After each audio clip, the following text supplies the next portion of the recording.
Olá, boa noite. Está no ar o Show Business, o mais tradicional talk show de negócios da TV brasileira. E no programa de hoje vamos receber a Adriana Alcântara, diretora-geral da Audible, o serviço da Amazon que tem movimentado o entretenimento em áudio no país.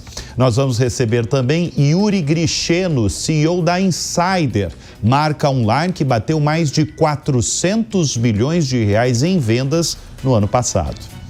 Eu sou Bruno Meyer e seja muito bem-vindo ao Show Business que começa em instantes.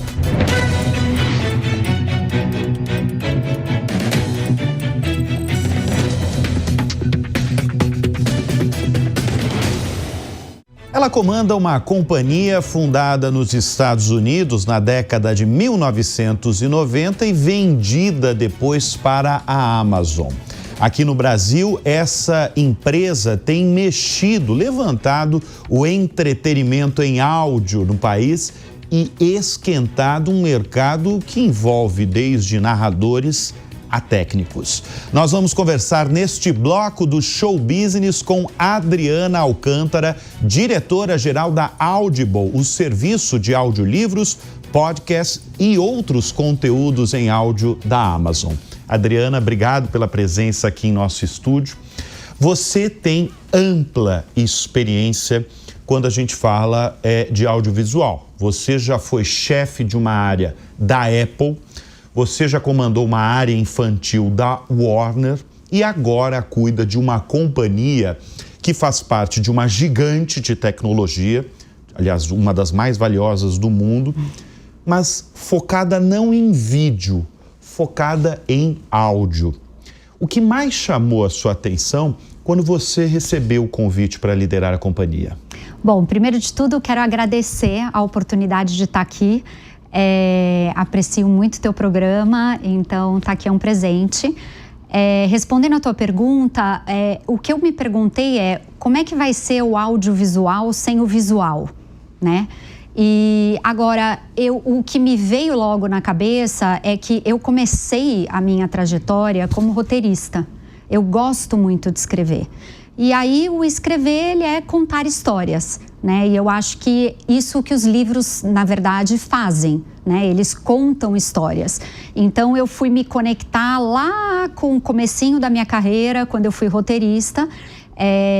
E foi uma surpresa, porque pela loucura do dia a dia, eu já estava numa dinâmica de ler muitos livros de autodesenvolvimento voltados para a profissão e tinha largado um pouco a ficção, que a gente acaba despriorizando. Então, aceitei o convite com um sorriso no rosto, uma oportunidade maravilhosa, ainda mais quando você não está no começo de carreira, você ter essa oportunidade de liderar dentro de um outro segmento é bastante raro, né? Então, tem sido uma jornada maravilhosa. E deixa eu chamar mais uma vez a atenção da nossa audiência sobre essa empresa, porque a Audible, ela foi fundada nos Estados Unidos por um jornalista. Você está falando que você era roteirista, né? Começou sua carreira como roteirista. Essa empresa foi fundada por um escritor e um jornalista e vendida depois para a Amazon de Jeff Bezos. Eu queria que você contasse, como boa roteirista, como nasceu essa empresa e o que você acha que chamou a atenção de Jeff Bezos para comprar essa companhia. Olha, esse jornalista adorava correr e você não consegue correr lendo um livro tradicional. Então, na época, a solução que ele teve foi escutar fitas cassetes e ele ficava extremamente incomodado que tinha que mudar o lado, né? E ele falou, nossa, eu preciso arrumar uma solução. E foi meio que nesse caminho que ele foi desenvolvendo e chegou-se no modelo que a gente tem hoje. O audiolivro, embora aqui no Brasil seja um segmento recente, né, eu acho que a Audible chegou para desenvolver um catálogo em larga escala em português que não estava disponível para os brasileiros anteriormente, que pede investimento, enfim.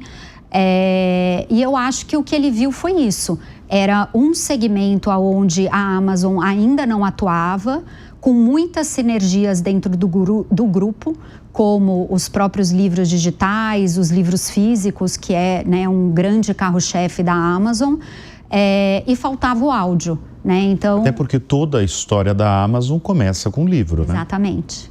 Então tem uma sinergia ali extraordinária com a companhia que esse jornalista... Qual é o nome dele? Don Katz. Tá. Não, e sem dúvida também, acho que como um grande, né, empreendedor e com a visão que ele tem, você precisa dominar todos os formatos, né? E eu acho que é isso que a Amazon sempre fez, né? Foi olhar as oportunidades e aos poucos abrindo esses leques. Então, tendo a relevância que ela tem em livros, tanto digitais quanto físicos, o áudio era um passo muito importante. A Audible chegou no Brasil quando? Vamos fazer 2 anos em outubro de 23. Quer dizer, é uma entrada aí recente. Bastante. No mercado brasileiro. Agora, a gente está falando essencialmente do mercado editorial, que tem grandes diferenças com o mercado americano. O mercado editorial americano é muito mais lucrativo, sempre foi, do que o mercado brasileiro. Simplesmente porque os americanos, e se você comparar sobretudo os franceses ou outros lugares, leem muito mais do que os brasileiros. Consequentemente, esse mercado ganha muito mais dinheiro. Como é que anda o mercado editorial no Brasil? As pessoas estão lendo menos, as pessoas estão lendo tanto quanto liam há 5, 10 anos atrás. Como está? Olha, de 2023 para 2024, a gente viu em pesquisas uma queda na leitura do modelo tradicional, né, do livro físico principalmente. Porém, eu acho que para contrabalançar esse número, a Audible tem muito a contribuir. Porque a gente vem porque na pesquisa, a principal razão para as pessoas não lerem tanto é a falta de tempo. Então, todo mundo gostaria de ler mais, mas não dá tempo. Isso é uma realidade brasileira ou é uma realidade de outros países também? Eu acho que no Brasil, como o audiolivro ainda não era totalmente disseminado e com os títulos mais relevantes disponíveis e etc., no Brasil isso aparece em pesquisa. Se a gente olha para os Estados Unidos, país da Europa onde a Audible opera, o áudio já está disponível há muito tempo, né? Então, tanto no hábito quanto na disponibilidade do catálogo. Então, um dos desafios que a gente tem e que a gente comunica muito é aonde que a Audible, de uma certa maneira, amplia as horas do seu dia. Porque enquanto você está dirigindo no trânsito, você não pode estar lendo um livro tradicional. Mas você pode escutar um livro da Audible quando você está correndo, quando você está passeando com o cachorro, quando você está cozinhando. Então, a gente amplia essas horas de contato com a literatura com possibilidades diferentes. E é ali que vocês querem ganhar espaço. Exato. Tá. Exato. Eu queria que você falasse para a nossa audiência como é que é a operação de vocês, como é que é o dia a dia de vocês e, principalmente, como é que vocês ganham dinheiro? Olha, a Audible é um serviço que tem uma assinatura a R$19,90. Nós temos, e com isso você tem acesso a 150 mil livros e 4 mil livros em português, o que é o maior catálogo já visto, né, no Brasil, na nossa língua. Nós temos, obviamente, para que as pessoas possam experimentar, a gente tem 30 dias grátis e 3 meses para quem é Prime. E a gente rentabiliza através dessa assinatura. Fora a assinatura, a gente tem alguns livros que são vendidos à la carte, então é uma complementação desse modelo. E na operação, nós temos contrato com as grandes editoras, continuamos em velocidade normal, fechando novos contratos, né? Então a gente começa das maiores e seguimos com todas as editoras possíveis. A nossa ideia é um dia ter em áudio na Audible tudo que nós temos disponível em livro físico e livro digital dentro da Amazon, né? Então esse é o nosso foco. Agora, até chegarmos lá, nós temos aí um caminho de produção né, que não é um trabalho fácil. Para você ter uma referência, normalmente 3 horas e meia e 4 horas num estúdio rendem 1 hora de finalizada. Isso é uma curiosidade que eu tenho. Como se faz um audiolivro? Então você chega, você tem o livro ali físico, você vai para um estúdio. Nesse estúdio, então, repete essa informação que você falou? A cada 3 horas... 3 horas de gravação... Vira 1 hora. Editada. Então, por exemplo, um livro que tem 10 horas editado, que você olha ali o tempo de escuta de 10 horas, provavelmente ele ficou entre 30 e 40 horas para ser gravado. Né? Óbvio que a gente também grava no máximo 4, 5 horas por dia, porque tem toda uma questão, né, de voz, e a gente segue produzindo na mesma velocidade. Eu imagino, você falou de voz, né? Eu imagino que faz parte do cuidado de um bom audiolivro a voz do locutor e do narrador, né? Sim. Porque não pode colocar uma voz, sei lá, uma voz muito fina, uma voz que faz o ouvinte dormir, né? Não, é igual você ter uma rádio, né? Você tem que ter um locutor que funcione, que funcione, né? Exatamente, não é?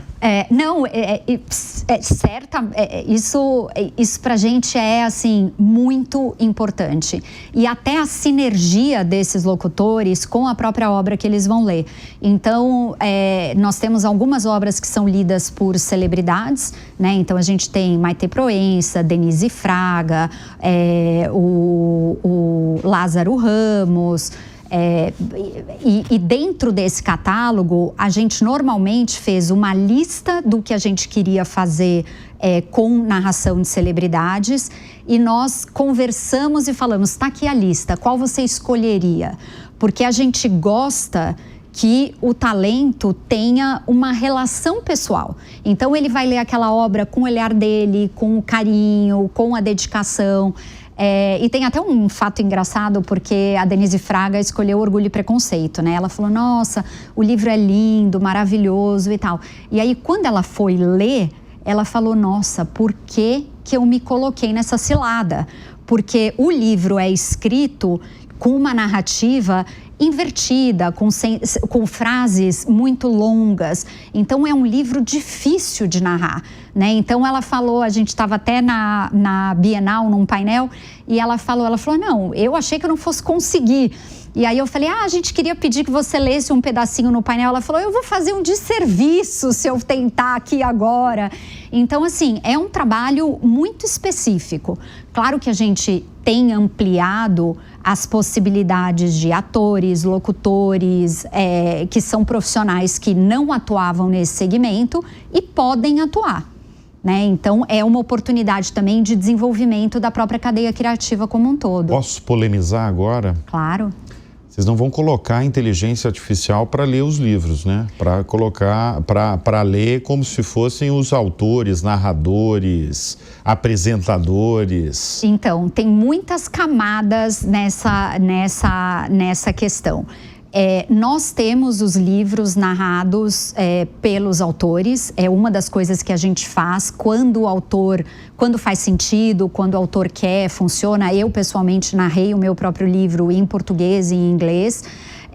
Tem autores que a gente não faz isso.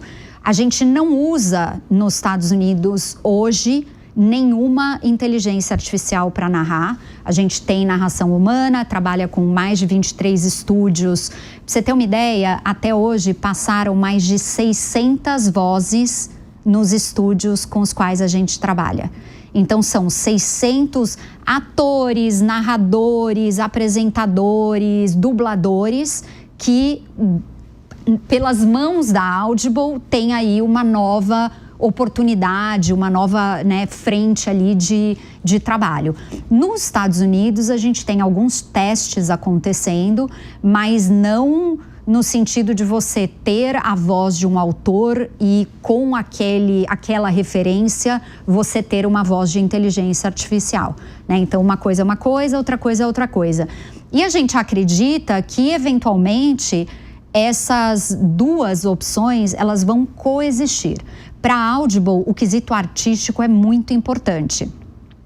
Mas, ao mesmo tempo, existem livros que são nichados e que, pelo modelo de negócio e o custo de uma gravação tradicional, eles jamais estariam disponíveis com uma narração humana, né? Então, a gente está falando, por exemplo, de materiais técnicos, estudos, pesquisa. Então, nesse caso, eu acho que a inteligência artificial, em algum momento, vai agregar valor para que esse catálogo se expanda, mas não para os livros, digamos assim, mais comerciais e que, de fato, existe uma procura mais relevante.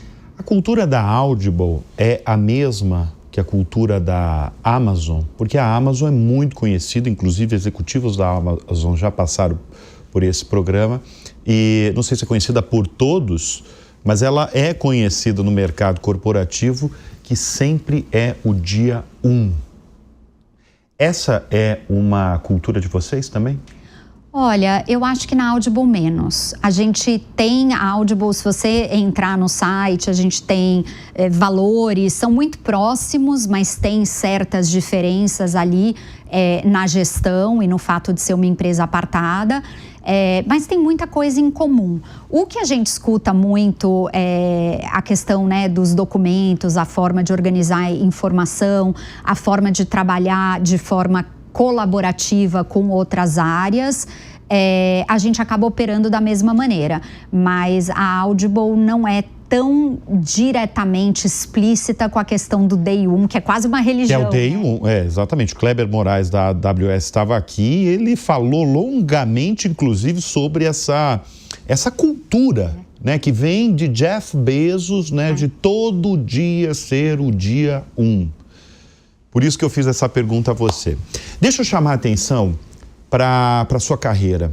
Porque você você participa, é uma atividade atual sua, de uma organização sem fins lucrativos, focada essa organização na segurança e proteção de crianças contra crimes cibernéticos.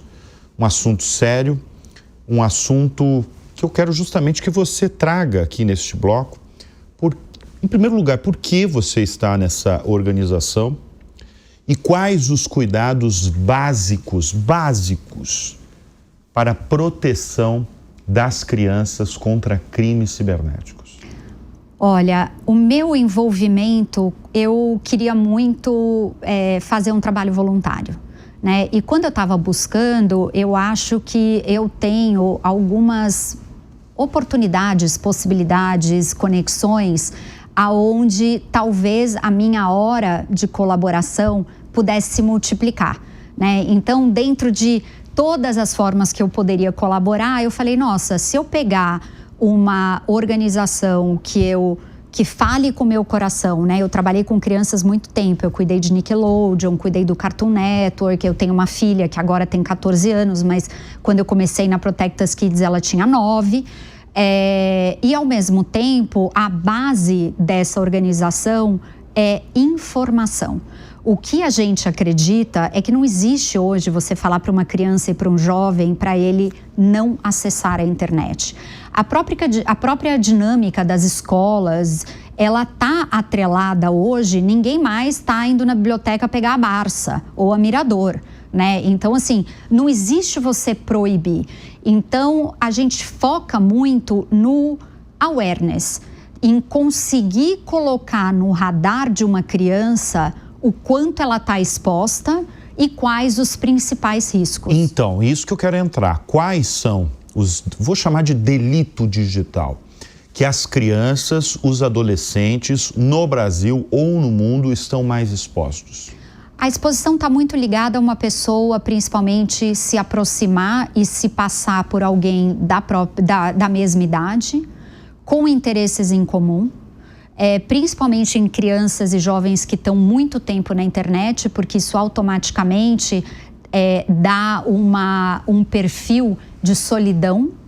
Então, quando a criança e o jovem é mais introspectivo e solitário, ele fica mais vulnerável e isso pode ser detectado com o tempo que ele está online. E é a aproximação para um encontro presencial. E aí, a partir desse encontro, a gente, infelizmente, tem de tudo, né? Então a gente tem sequestro, a gente tem pedofilia, a gente tem, enfim, é muito triste, mas é muito real. Então, até há 2 anos atrás, um pouco antes da pandemia, a gente fez uma campanha grande que mostrava exatamente as cenas e as formas aonde essa aproximação é feita, né? E a gente fez uma coisa muito bacana uma vez num treinamento, que foi mostrar para, né, as crianças, não, eu não estou exposto na internet e tal.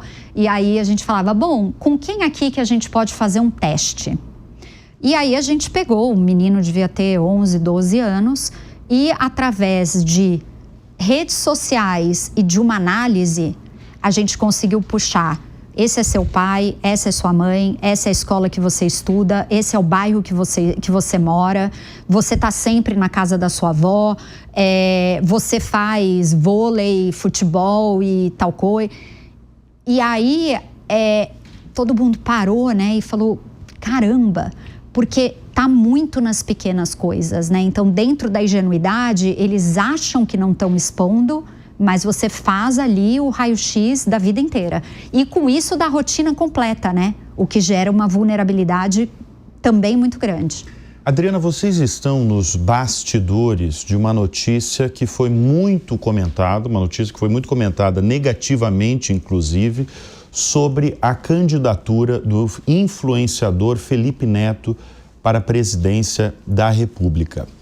Qual que foi o objetivo de vocês com isso?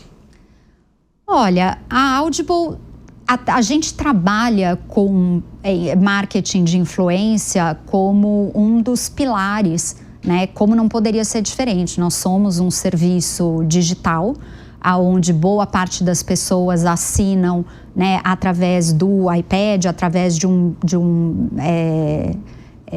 eletrônico portátil. Então faz parte do programa de influências que a gente vem fazendo desde o nosso lançamento.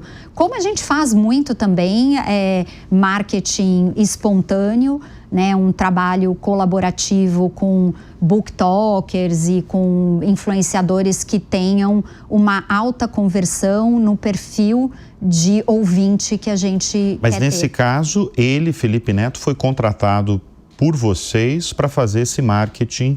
Foi a respeito de um livro específico? Esse foi a respeito de um original. O vídeo do Felipe Neto, ele falava claramente sobre 1984. Então, ele mencionava o Grande Irmão, ele mencionava detalhes do livro muito claros para o lançamento de 1984. E a gente teve uma campanha também com projeções, com mídia paga em todos os lugares. Foi um projeto muito grande, com Lázaro Ramos, Milen Cortaz, Não, e deu o que falar Solano. mesmo. Por isso que eu estou levantando essa questão com você, porque deu o que falar. É claro que a gente está falando de um influenciador que tem muitos seguidores e a gente está falando de presidência da República também. Deixa eu voltar a falar da sua carreira, porque você lançou um livro que o título desse livro é Conexões. E é Conexões focado em carreira de qualquer um, de trajetória profissional. Conexões é tudo para ascender na profissão? Olha, Bruno, eu acho que é muita coisa, né? O que eu preciso dizer é que você, embora o livro de fato fale da relevância dessas conexões e tal, eu até poderia dizer que foi tudo pensado e que eu me conectei com tal pessoa e mantive tal relacionamento pensando no que aquilo... As coisas aconteceram de uma forma muito automática, mas o que eu posso dizer é que eu acho que eu tenho um trabalho aonde eu não fui puxada ou indicada ou referenciada. Então, toda a minha trajetória, ela não foi marcada por agora eu quero trabalhar num operador, né? Eu trabalhava sempre no lado de programador, nos canais de TV por assinatura, e aí eu fui participar do lançamento da Oi TV, liderando a área de conteúdo. Não foi uma coisa que, eu agora quero mudar para o outro lado da mesa. aconteceu e aconteceu através de uma conexão, né? Então, o que eu quis mostrar no livro, que eu acho que, primeiro, as pessoas dizem muito que você não pode ser no trabalho a pessoa que você é na vida. Para mim, isso é impossível, impossível. É um esforço, você fica 15 horas trabalhando, imagina eu chegar aqui e ser uma outra pessoa, falar de outro jeito, pensar outra... Não dá. É muito cansativo e a energia vai para um lugar onde não gera produtividade. Então, eu acredito que você tem que ser a mesma pessoa e com isso você coloca em cima da mesa as suas vulnerabilidades e com isso você tem a equipe se sentindo à vontade para arriscar, para errar, para tentar o novo e ali a magia acontece. E aí, quando você tem bons projetos e bons resultados e você compartilha isso com as equipes, como um sucesso genuíno nosso, todo mundo brilha e todo mundo fica feliz e isso gera meio que uma união. Então, eu acabei com esse perfil carregando, eu tenho o cargo de gestão desde 2001, quando eu voltei de Nova York, da NBC. E eu tenho, assim, eu sou madrinha de batismo de uma pessoa que reportava para mim em 2001, né? E falo com ela toda semana. Então, as coisas foram acontecendo dessa maneira e todo mundo fala, nossa, mas que curioso. E aí eu parei, quando eu fiz 50 anos, eu falei, não, agora é o momento de refletir e colocar isso no papel. E dar oportunidade para talvez quem não seja desse jeito, refletir e pensar num outro caminho. Desde quando na liderança? 2001. Desde 2001. Você acha que a gestão, a liderança do homem é diferente da liderança da mulher? É. Eu acho que tem coisas que são mais orgânicas para o homem e tem coisas que são mais orgânicas para a mulher. Tipo o quê? Eu acho que a mulher tem um senso de leitura do ambiente e das pessoas muito mais aguçado. E com isso a gente consegue dar o feedback, digamos, com o volume que ele deve ser, né? Você, às vezes, para o João, você tem que dar o feedback de uma forma direta, um pouco mais crua, porque senão ele vai achar que é uma conversa.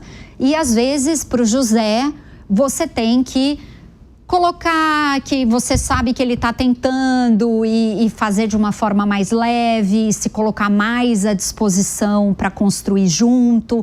Então, assim, as pessoas são diferentes, elas respondem a feedback de forma diferente.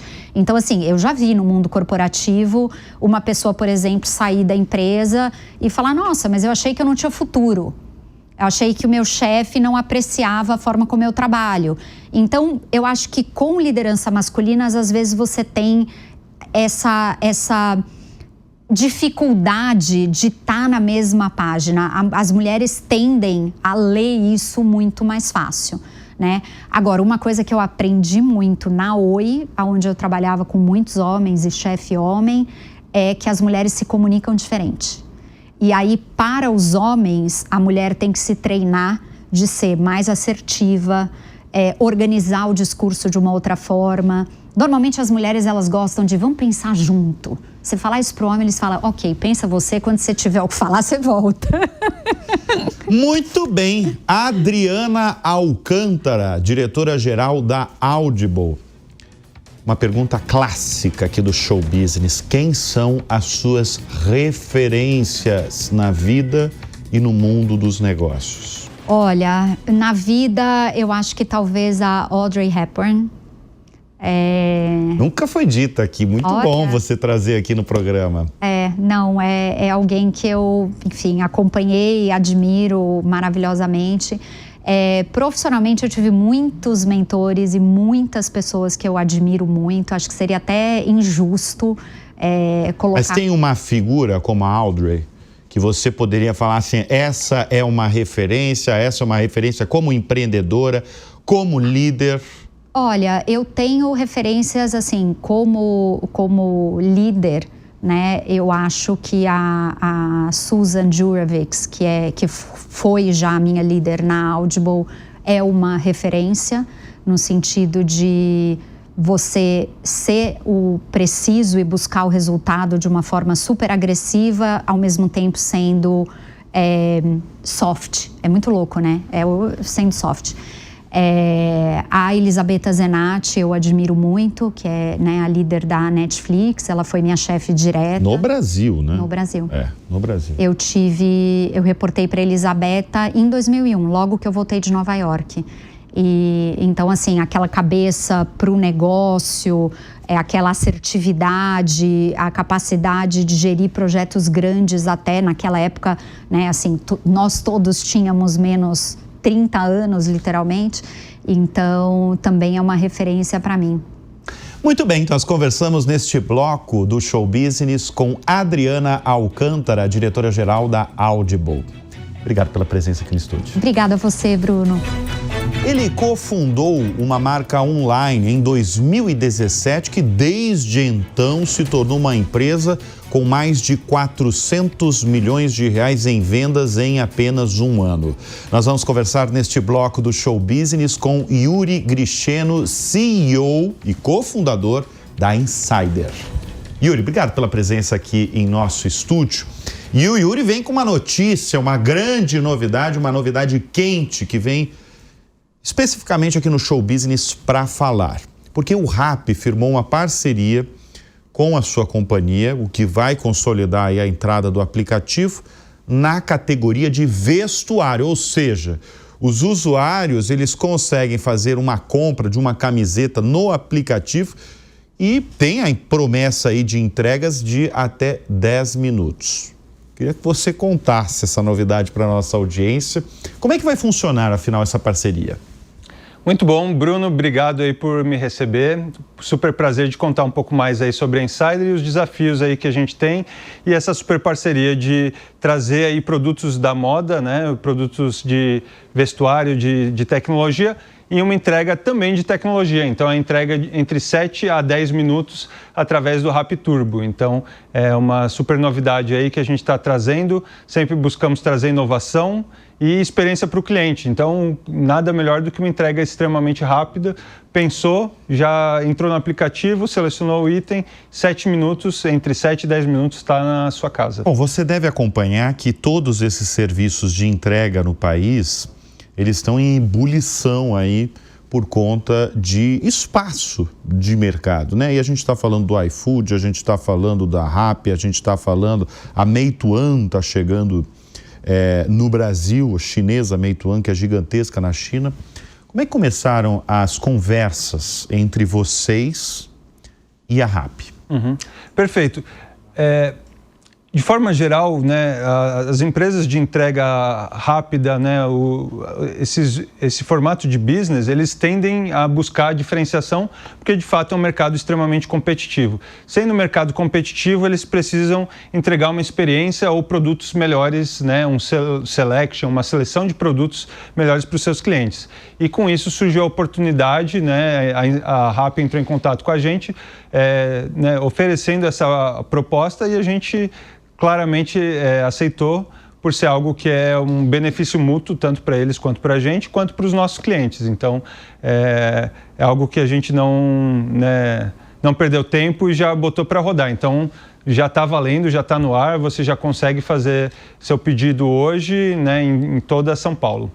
Você é formado em Relações Internacionais. Correto. Como é que um estudante, porque você tem 32, 33 anos, né? 34 já. 34 anos, 34 anos. Como é que um rapaz, estudante formado aí em Relações Internacionais, entrou nesse segmento de moda, criou uma companhia e tem inovado aí de várias e várias formas nesse segmento? Você tem alguma inspiração? Sua família era envolvida com moda? Como é que foi essa entrada? Zero. Na verdade, assim, a primeira coisa que eu tive de experiência com moda foi na faculdade. Então, fiz faculdade nos Estados Unidos, joguei tênis a vida toda, recebi bolsa de estudos para fazer a faculdade nos Estados Unidos jogando tênis. e lá eu comprava roupas, né, de marcas variadas, né, nos outlets e trazia para o Brasil para vender, para fazer um dinheiro extra como estudante. Então esse foi o meu primeiro business de roupas. E acho que assim, é muito do sangue e da vontade de empreender, da vontade de construir algo próprio. Então tanto eu quanto a Carol, que é a minha co-founder, a gente tinha vontade de empreender e a gente foi buscar um mercado, uma necessidade que a gente encontrou ali, que era a moda masculina. Esse sangue de empreender, para usar as suas palavras, né? Você falou sangue de empreender. Vem da onde? Vem de casa? Você acha que você nasceu com isso? Vem da sua educação americana, nas faculdades americanas? Vem da onde? Eu acho que nunca é um único fator isolado, eu acho que é um conjunto de fatores. Acho que tem um fator pessoal, né, de eu ser uma pessoa que é um pouco inquieta e sempre está buscando algo diferente, algo a mais, eu não fico confortável nas rotinas. Tem algo, né, de cultura familiar, então os meus pais são empreendedores, né? Meu pai é no ramo de segurança, EPIs, minha mãe como médica. E acho que tem também esses fatores externos, né, o ambiente que te cerca, as pessoas que te cercam, exemplos externos, os conteúdos que você consome, que acabam se tornando inspirações também. Então, eu acredito que esse conjunto de fatores permite com que você tome essa decisão, e é uma decisão difícil e é algo que talvez não seja para todo mundo também, dado os desafios. Não, é difícil, mas você vem de uma faculdade americana, uma faculdade nos Estados Unidos, que eu imagino que incentivou você ao empreendedorismo, mas com uma grande diferença. Uma coisa é você empreender nos Estados Unidos, outra coisa bem diferente é você empreender no Brasil. As diferenças no empreendedorismo dos dois países são muito grandes, você que viveu lá, estudou lá e veio empreender no Brasil? Uhum.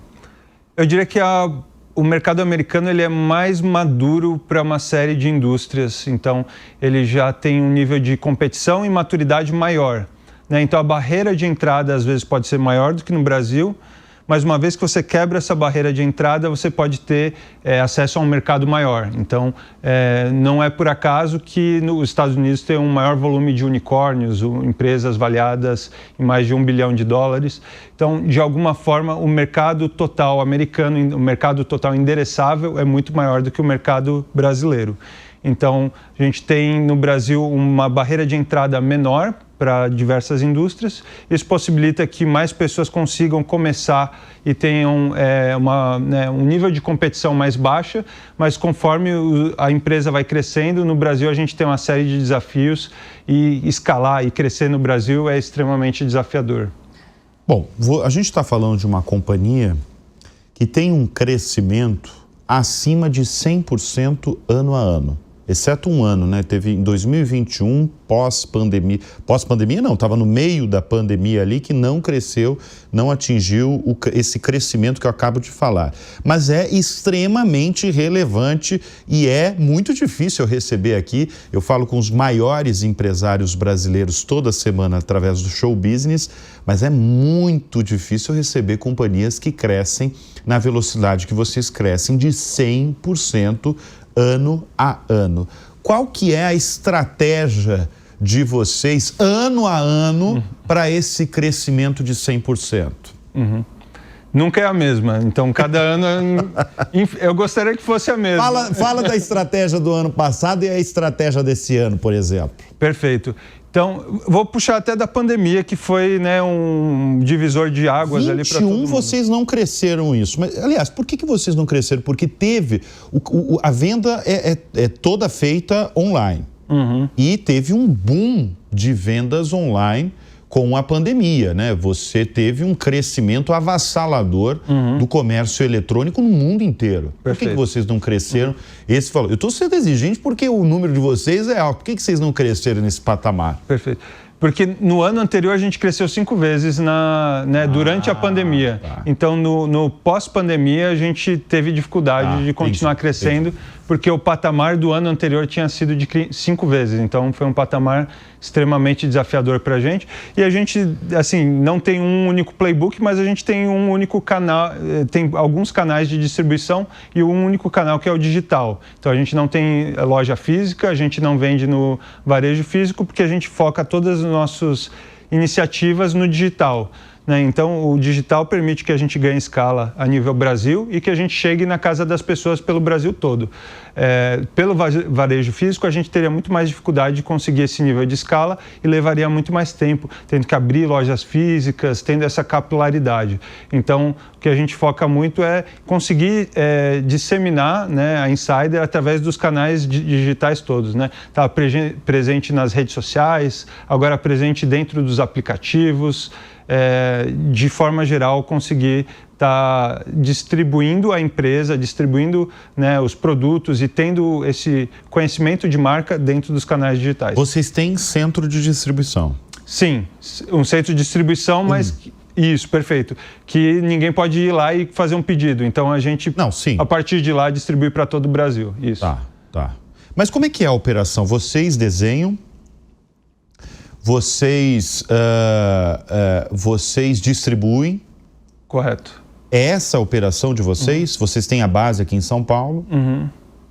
O core business, e o coração da Insider é conseguir desenvolver produtos de alta tecnologia para o dia a dia das pessoas. Então, todos os produtos têm um motivo pelo qual eles existem, seja por tecnologia que não desbota, não abafa, anti-odor.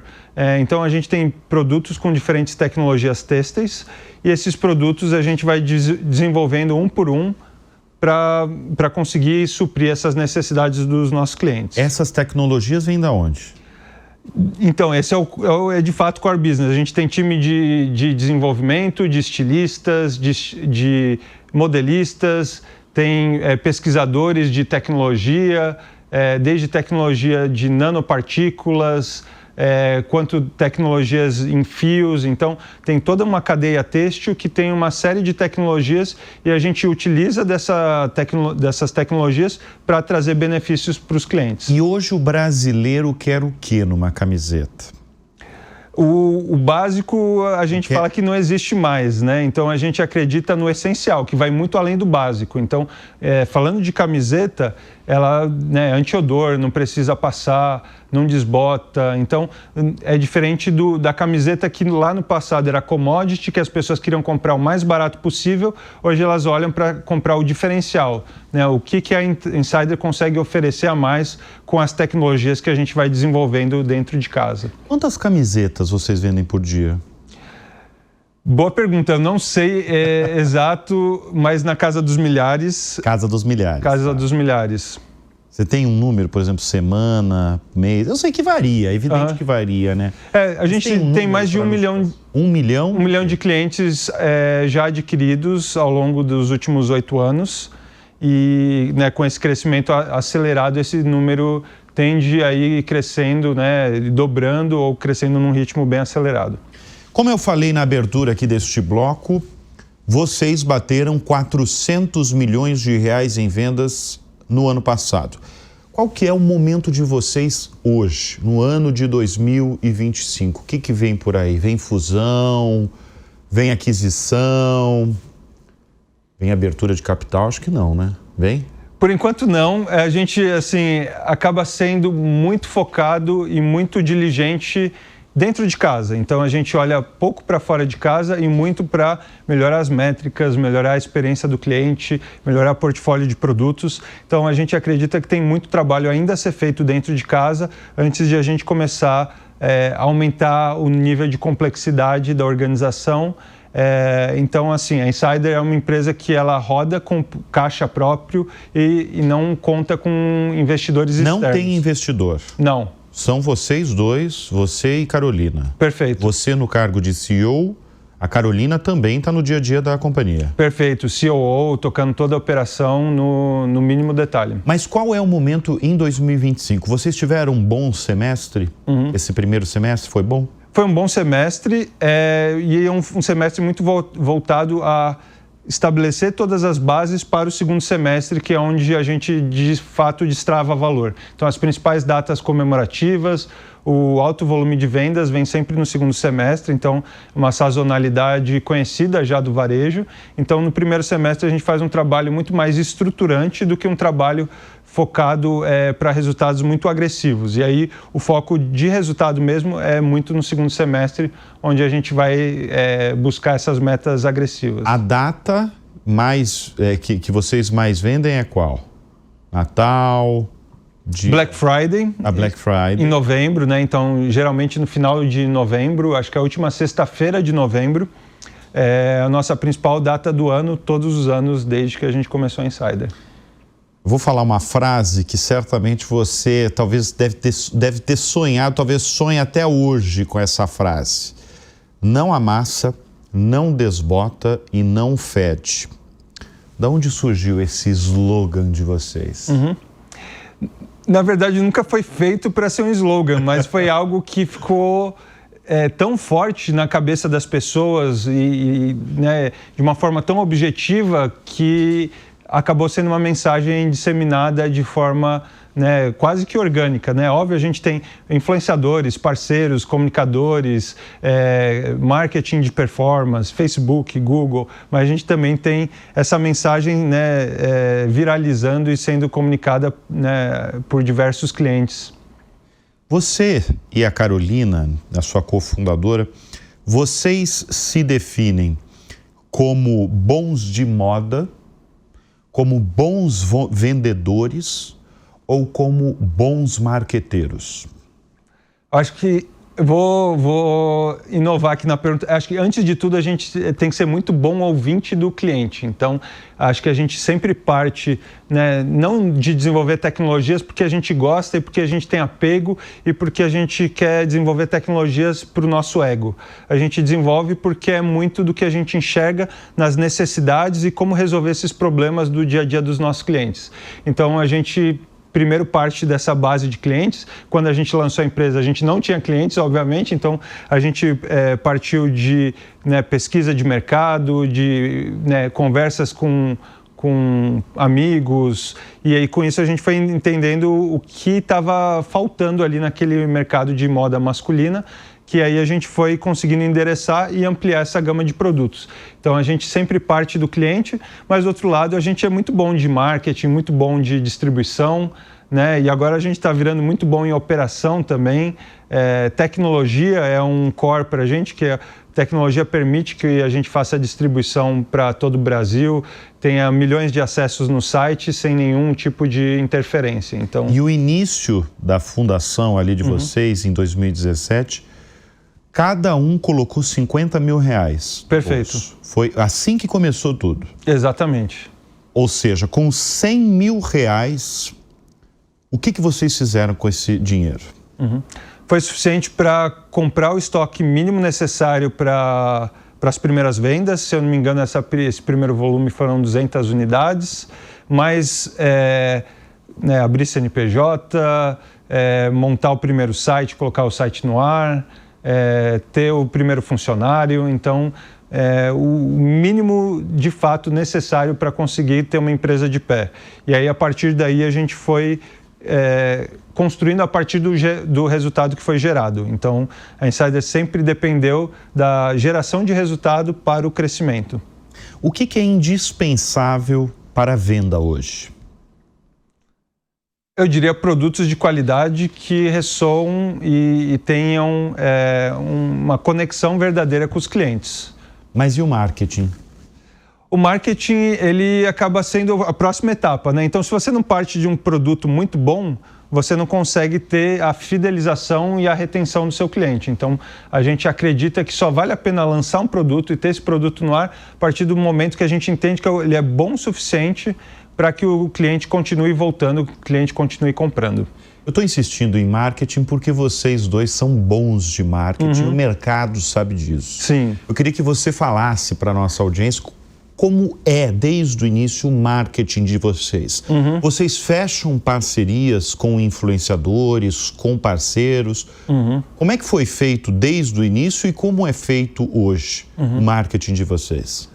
O marketing da Insider evoluiu muito ao longo dos anos. Então, no início, as iniciativas de influencer marketing, né, dos criadores de conteúdo, era quase que insignificante. A gente tinha ali pequenas pessoas que a gente tinha contato direto, porque a verba, né, o budget não permitia... E vocês chegavam diretamente para essas pessoas e falavam... Perfeito, né, exatamente. Da empresa que você tinha, do seu produto e se ela queria colaborar por um valor mínimo, eu imagino, né? Perfeito.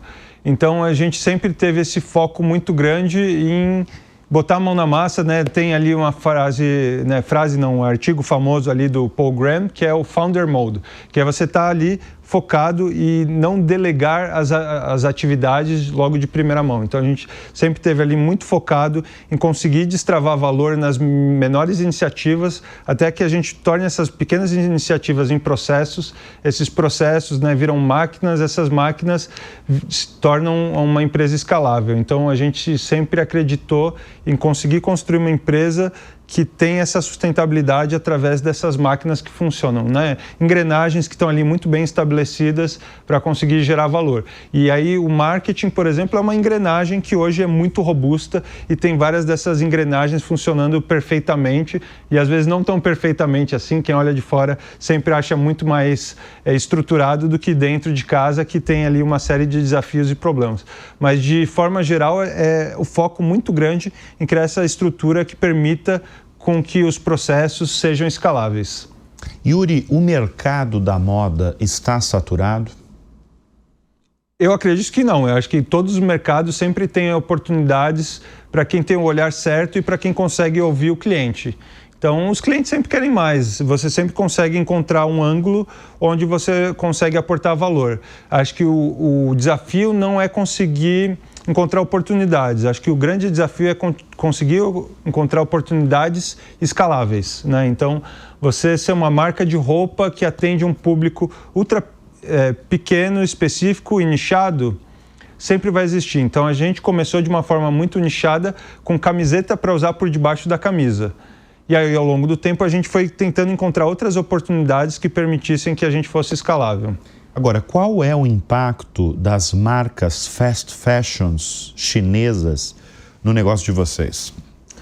Na Insider específico, o impacto é extremamente baixo porque as marcas chinesas geralmente estão vendendo preço e não um diferencial de tecnologia têxtil e qualidade.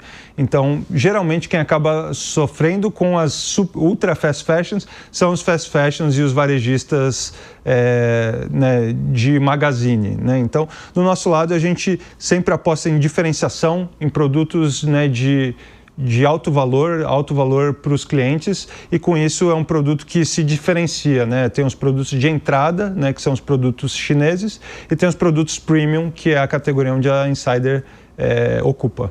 Mas você que está no mercado, você sente isso de rivais com preços menores, que elas são muito impactadas com essas marcas fast fashion chinesas. Com certeza. Tem bastante isso, né? Sim, olhando para os grandes varejistas, né, os tradicionais do varejo físico, eles sofrem muito porque, de fato, quando você não tem uma diferenciação muito clara de produto, quando você não tem uma tecnologia por detrás ou uma marca muito amada, seja pela experiência do cliente, você acaba tendo uma migração de portfólio, né? Então, o cliente, não sendo fiel à sua marca, ele vai testar uma marca chinesa e às vezes ele pode estar satisfeito por conta do preço ser mais baixo. Você falou em uma resposta anterior do desafio de distribuir e vender nesse Brasilzão.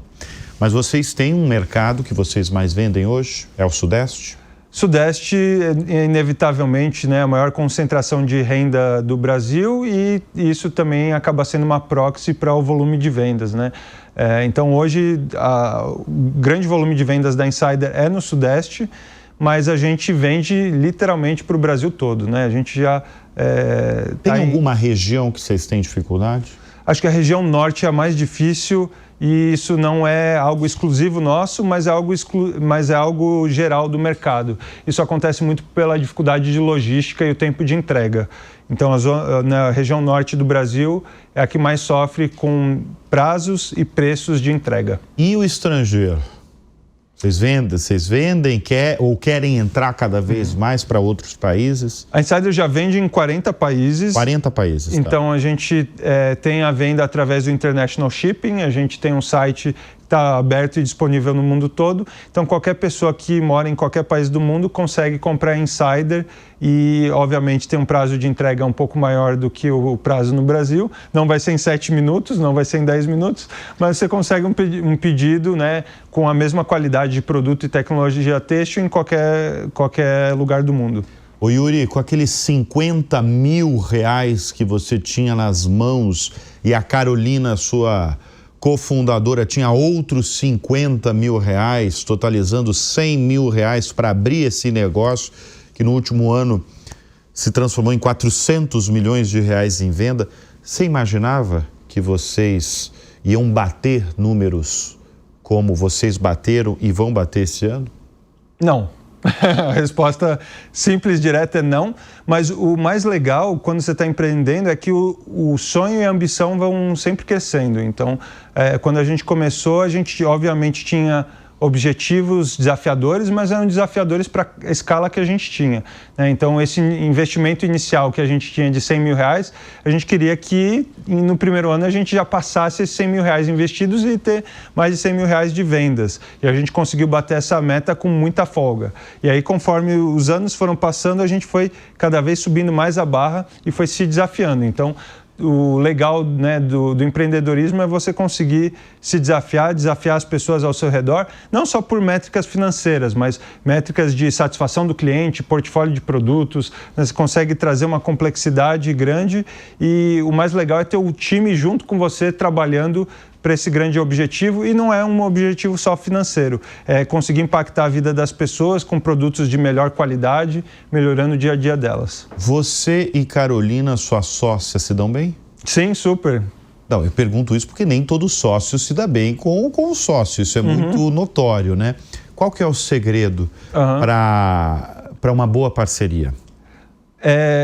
Acho que no nosso caso específico é um pouco mais complexo, porque a gente também é um casal, então isso é uma complexidade extra aí que existe, mas que no nosso caso super funciona, porque a gente sempre consegue ter um nível de... Mas ela era sua namorada já antes? Exato. Tá. Quando que vocês começaram?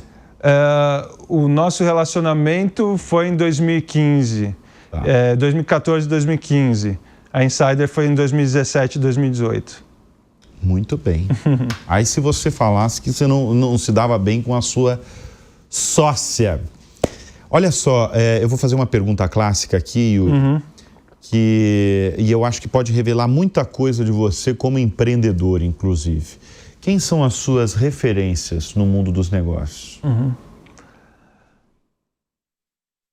Acho que são muitas referências. Acho que eu vou tentar trazer aqui, né? Acho que boa parte delas são internacionais.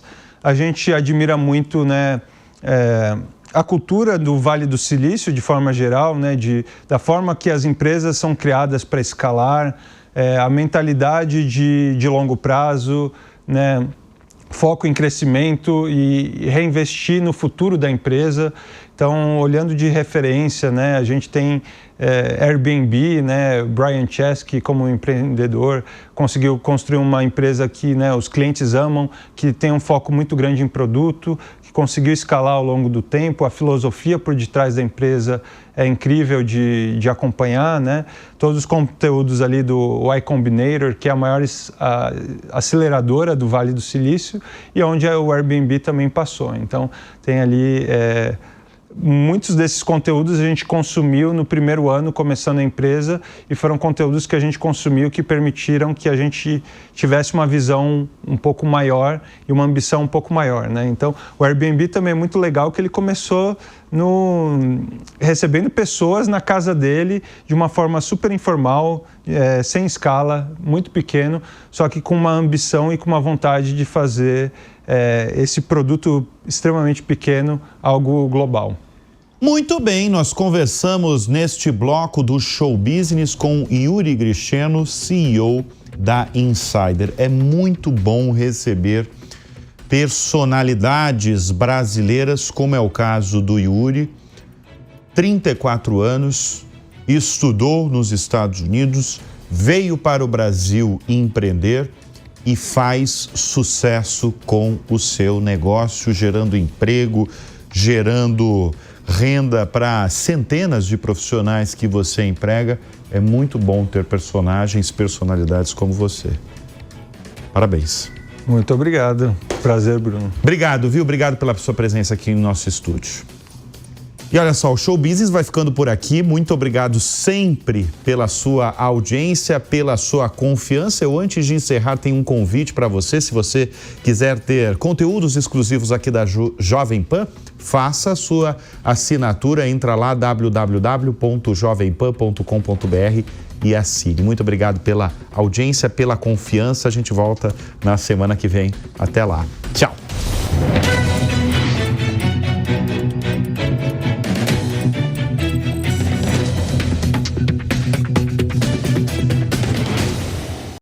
A opinião dos nossos comentaristas não reflete necessariamente a opinião do Grupo Jovem Pan de Comunicação. Realização Jovem Pan.